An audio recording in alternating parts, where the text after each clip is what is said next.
एक कहानी सुनोगे?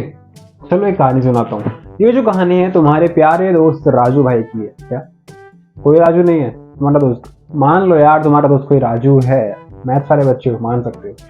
बट एक दिन राजू के साथ क्या हुआ, राजू की मम्मी ने उससे कहा कि बेटा जरा बाजार जा और 2 किलो आलू लेके आ, ठीक है, और 3 किलो प्याज ले आ, अनियन, ठीक है। अब राजू ने कहा ठीक है मम्मी, लाओ पैसे दो, मैं जाता हूँ। अब राजू फटाफट से पैसे लेके भागा भागा गया बाजार और वहां जाके दुकानदार से कहता है कि भैया मुझे ना यार जरा 2 किलो आलू और 3 किलो प्याज दे दो। दुकानदार ने कहा ठीक है, उसने उसको पैक करके दिया, पैसे दिए। दुकानदार ने जो हाँ इससे पैसे लिए वो इसके लिए 100 रुपए, दुकानदार ने 100 रुपए में राजू को 2 किलो आलू और 3 किलो प्याज दे दिए। राजू का काम हो गया, राजू घर जा रहा है अपने, ठीक है। अब राजू थोड़ी दूर पहुंचा ही था, इतने में मम्मी का फोन आता है कि बेटा आलू और प्याज जो है ना इतना इतना नहीं, पूरा 5-5 किलो ले आओ। अब राजू फिर वापस दुकानदार के पास गया। अब राजू ने सोचा कि यार मैं 2 किलो आलू तो ले ही चुका हूँ, 3 किलो प्याज ले चुका हूँ, तो क्यों ना अब मैं 3 किलो आलू और ले लूं और 2 किलो प्याज और ले लूं। दुकानदार इसने दुकानदार से कहा, दुकानदार ने बोला ठीक है भैया, लाओ पैसे दो, ये लो अपने आलू प्याज। अब दुकानदार को इस बार जो राजू ने पैसे दिए वो दिए 150 रुपए, ठीक है। 150 रुपए दे दिए, 150 रुपए देके अब 5-5 किलो आलू प्याज लेके राजू भाई जो है अपने घर जा रहे हैं प्यार से। चलो भैया, खैर टांगे अपना। अब घर जाते ही मम्मी को आलू प्याज दिए, मम्मी ने राजू से कुछ पूछा और जो पूछा वहीं से हो गई राजू की किस्मत खराब। मम्मी ने जो पूछा राजू से वो पूछा कि बेटा आलू और प्याज कितने रुपए किलो मिले। अब भाई राजू ने तो टोटल पैसे दिया था, पर के रेट से नहीं दिया ना, उसने दुकानदार से पूछा। अब राजू भाई हमारे अपनी उंगलियों पे कैलकुलेशन कर रहे हैं, उसने प्लस भी माइनस भी डिवाइड भी मल्टीप्लाई भी सब कर डाला भैया कि हमारे कॉस्ट रेट निकल के नहीं आया। रेट पता करना है ना पर केजी, भैया का हमारे रेट निकल के नहीं आया। अब राजू भाई बहुत परेशान, मम्मी गुस्से में राजू को देखे कि क्या करके आया बाजार में। राजू बता नहीं पाया, थोड़ी देर में ही मम्मी का फ्लाइंग चप्पल आया राजू के सिर पे टक, और राजू, मजाक कर रहा हूं, मरा नहीं, मर थोड़ी जाएगा मम्मी के चप्पल से। अब राजू को भाई सीख मिल गई। लेकिन आपके साथ कभी ऐसा ना हो, बाई चांस कभी खुदा ना खास्ता मम्मी आपकी आपको बाजार भेजें कि बेटा जाके सामान ले आ, और आपके साथ भी ऐसा हो जाए तो आपको अपनी मम्मी की फ्लाइंग चप्पल से कोई नहीं बचा पाएगा। मजाक कर रहा हूं यार, मैं हूं तो। वेलकम दोस्तों, स्वागत है आपका in new fresh video of class 10th NCERT series, जिसमें आज हम पढ़ने वाले हैं pair of linear equation in 2 variables, ठीक है। हाँ, राजू ने अगर ये लेक्चर देख लिया होता तो आज राजू के सिर पे ना फ्लाइंग चप्पल नहीं पड़ी होती, ठीक है। बिल्कुल देखो, ये चैप्टर जो है तुम्हारा इजी सा होने वाला है। इसी चैप्टर में आज तुम ये निकालना सीख जाओगे कि अगर तुम्हारे साथ भी कोई ऐसी सिचुएशन फंसती है तो उस केस से तुम बाहर कैसे निकलो, मम्मी को रेट कैसे बताओगे किसी चीज का, ठीक है। तो बिना देरी के फटाफट से यार शुरू करते हैं अपने इस बिंदास इजी सुपर इजी और most important very very important chapter को। तो यार सबसे पहले तो इस चैप्टर का नाम कुछ ज्यादा लंबा नहीं है, pair of linear equations in 2 variables. ज्यादा बड़ा लगा ना। एक्चुअली मैं बात करूं तो इसके नाम में ही इसकी डेफिनेशन छुपी है पूरी, मतलब इसका मतलब छुपा है। आओ समझते हैं कैसे। देखो, सबसे पहले हमें क्या देखना है, हमको देखना है हमारा लीनियर इक्वेशन। लीनियर इक्वेशन, अब लीनियर इक्वेशन हम पढ़ के आ चुके हैं। लीनियर इक्वेशन क्या होती है? जिसकी डिग्री 1 हो। सिंपल सी बात है, 5x plus 3y plus 7 equal 0, ये लीनियर इक्वेशन है, ठीक है। लेकिन आगे चलो जरा, हमें चाहिए लीनियर इक्वेशन इन 2 वेरिएबल्स, ठीक है। हाँ, एक चीज लेते हैं, चलो यहां पे मैं अगर 7z और ले लू प्लस 3 इक्वल 0, ठीक है जी। अब यहां पे देखो जरा, 3 वेरिएबल आ गई, x y और z। लेकिन मुझे जो का चाहिए वो लीनियर इक्वेशन इन 2 वेरिएबल चाहिए। हाँ, तो लीनियर इक्वेशन इन 2 वेरिएबल क्या हो जाएगा, यहां से कोई एक वेरिएबल को गायब कर दो, इस वाले को हटा देता हूं। अब ये क्या बन गई है, pair of linear equation in two variables. ठीक है, अब मुझे ये भी नहीं चाहिए, मुझे चाहिए इनका पेयर। पेयर से क्या, एक कुछ इसी टाइप की इक्वेशन और ले लो यार, कुछ इसी टाइप की एक और इक्वेशन ले लो। पेयर बन गया, एक इक्वेशन ये है, एक इक्वेशन ये है, तो ये हो गया हमारा पेयर किसका, of linear equation in two variables.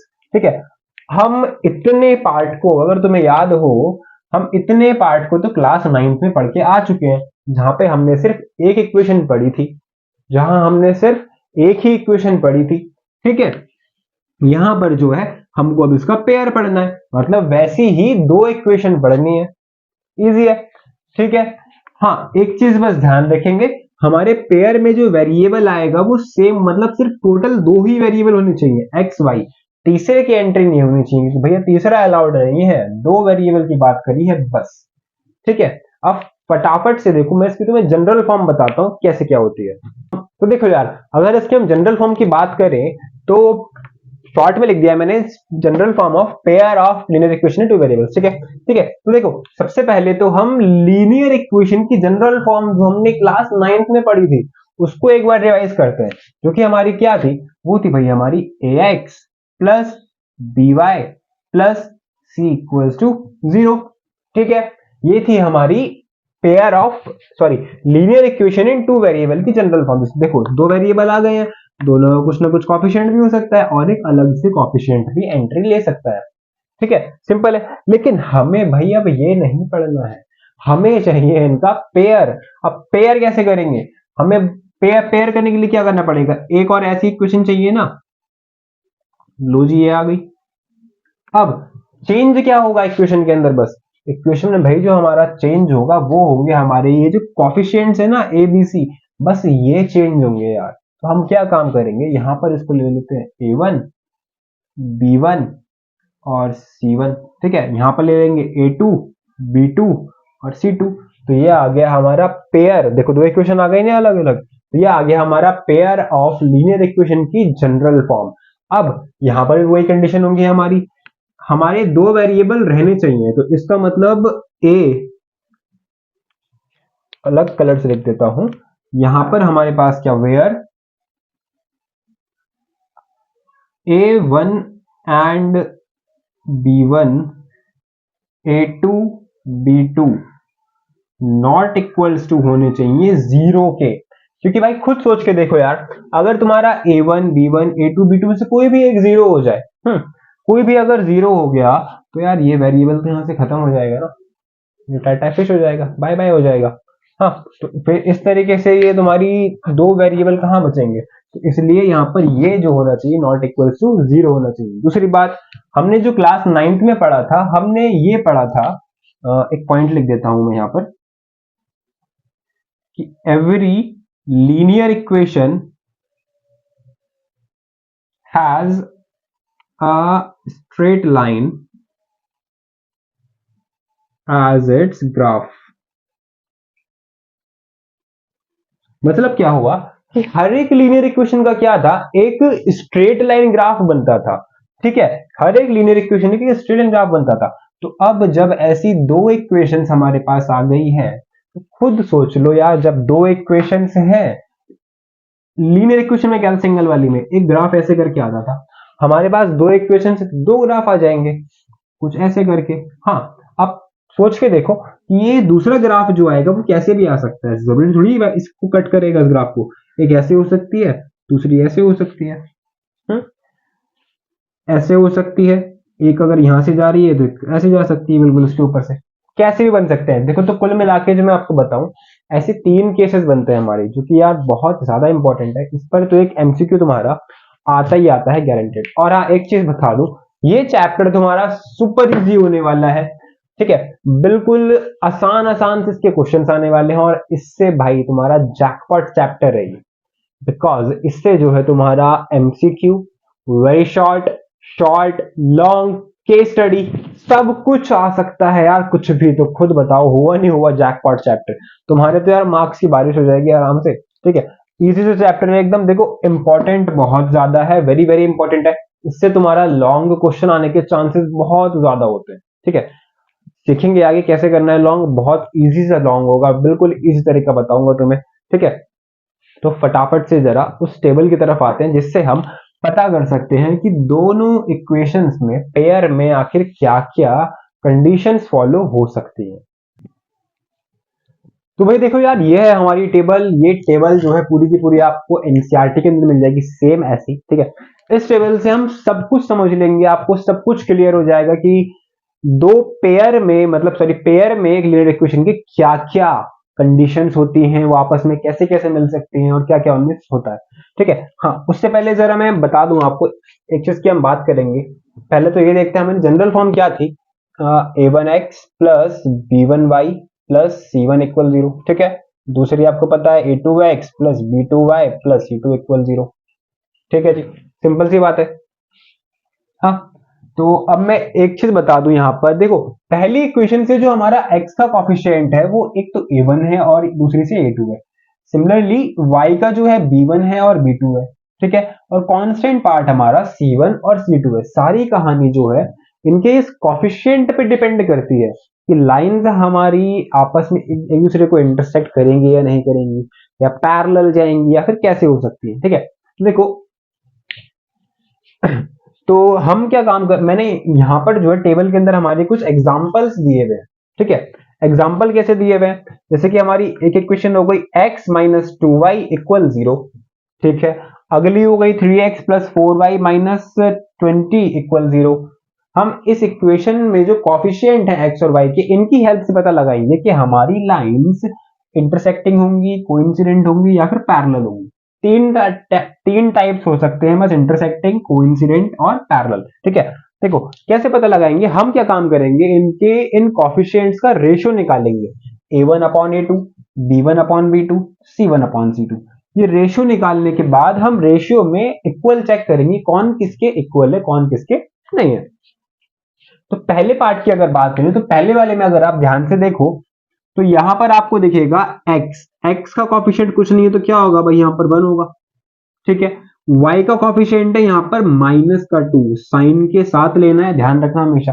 ठीक है जी, अब कांस्टेंट पार्ट यहां पर नहीं है, कांस्टेंट पार्ट नहीं है तो वो 0 हो जाएगा। ठीक है, वो 0 हो जाएगा, तो हमारा a1 क्या आ गया 1, और b1 क्या आ गया -2, और c1 आ गया हमारा 0। ठीक है जी, अब नीचे वाले में आ जाते हैं, a2 है हमारा 3 अगले इक्वेशन से, b2 है हमारा 4, और c2 है हमारा माइनस का 20। ठीक है, एक चीज हाँ ध्यान रखेंगे, चलो अगले में बताता हूँ, अगले वाले पार्ट में। तो इसके नीचे ए के नीचे ए वाला आ जाएगा, बी के नीचे बी, इसके नीचे। अब अगर हम कैंसिल करें तो 2 से कितनी बार कैंसिल हो रहा है, ये 1 बार, ये 2 बार, तो आगे तो नहीं हो पाएगा ना।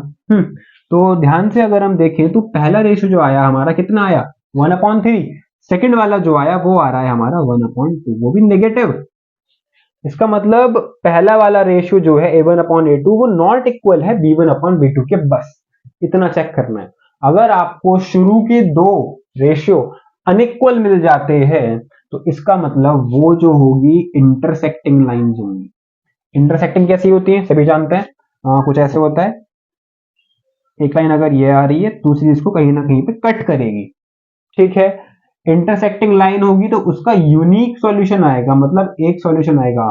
ठीक है, हाँ सॉल्यूशन की बात कर ले, सॉल्यूशन देखो कैसे होगा, पेयर में सॉल्यूशन ऐसे आते हैं, जब भी आपकी लाइन जितनी बार कट करेगी उस टाइम आपका एक सॉल्यूशन मिलेगा। जैसे कि एक बार कट करा है यहाँ पे लाइन ने बस, अब आगे तो कहीं कट नहीं करेगी, तो इन दोनों का जो सॉल्यूशन आएगा वो सिर्फ एक आएगा, यूनिक कहते हैं उसको, मतलब यूनिक है अपने आप में, उसके जैसा कोई और नहीं होगा।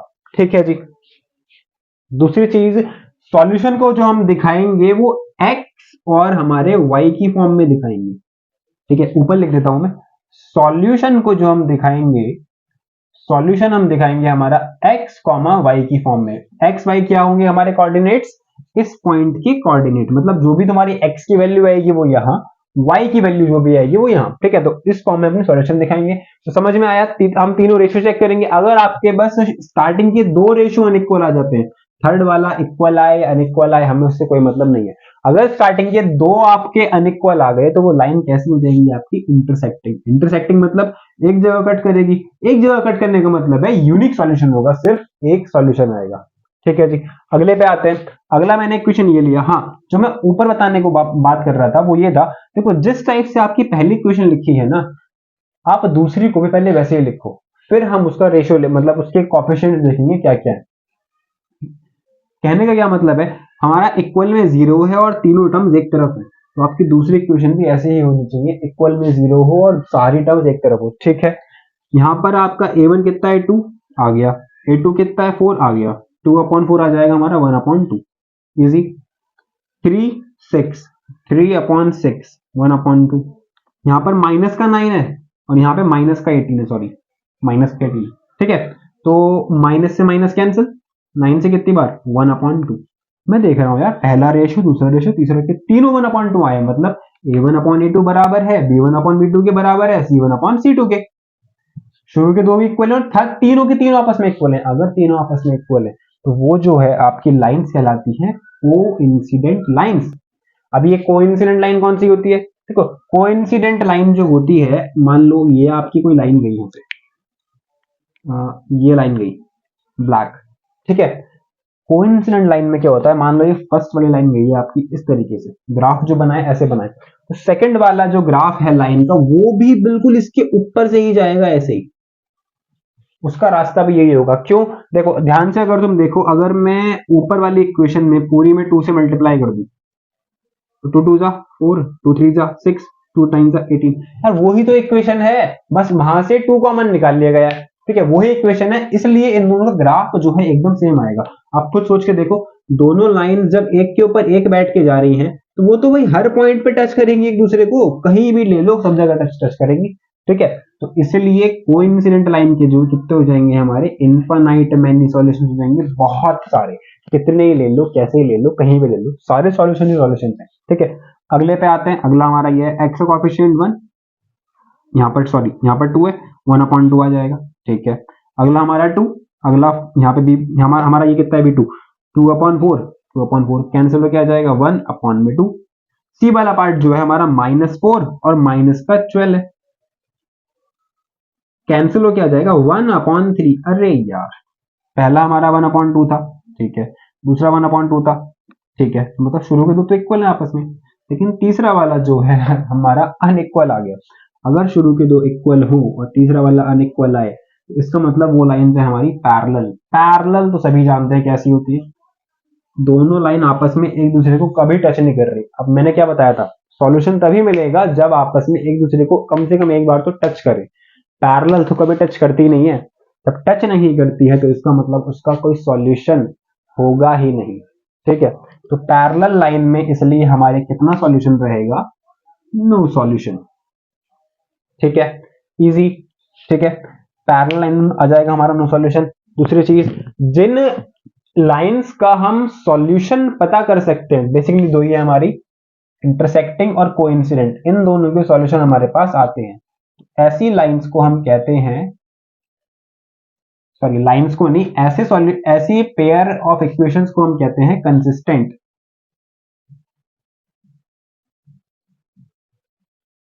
ठीक है, ऐसे को हम बोलेंगे कंसिस्टेंट। बॉक्स में कर देता हूं। ठीक है, और जैसे हम पैरेलल का नहीं पता कर सकते, पैरेलल का सॉल्यूशन नहीं पता कर सकते, तो उस केस में इन लाइंस को हम बोलेंगे इनकंसिस्टेंट। ठीक है, याद होना चाहिए, एमसीक्यू में आ जाता है कि इनमें से कौन सा पेयर सिर्फ कंसिस्टेंट है या कंसिस्टेंट नहीं है। तो कंसिस्टेंट हमारी बस दो ही होती हैं अभी, इंटरसेक्टिंग और कोइंसिडेंट, जिनका सॉल्यूशन हम पता कर सकते हैं लाइंस का, उनको हम कहेंगे कंसिस्टेंट लाइंस, और जिनका सॉल्यूशन नहीं पता कर सकते, बेसिकली पैरेलल लाइंस को हम कहेंगे इनकंसिस्टेंट। ठीक है, इजी थी टेबल। टेबल देखो, अगर समझ में नहीं आएंगे तो एक बार रिपीट दोबारा देख लो, बिल्कुल देखो मैंने आराम से इजी तरीके से बता दिया है बिल्कुल। इस टेबल से तुम्हारा एक एमसीक्यू तो यार आना पक्का है एकदम। ठीक है, फटाफट से कुछ नोट करना है तो करो, आगे बढ़ते हैं।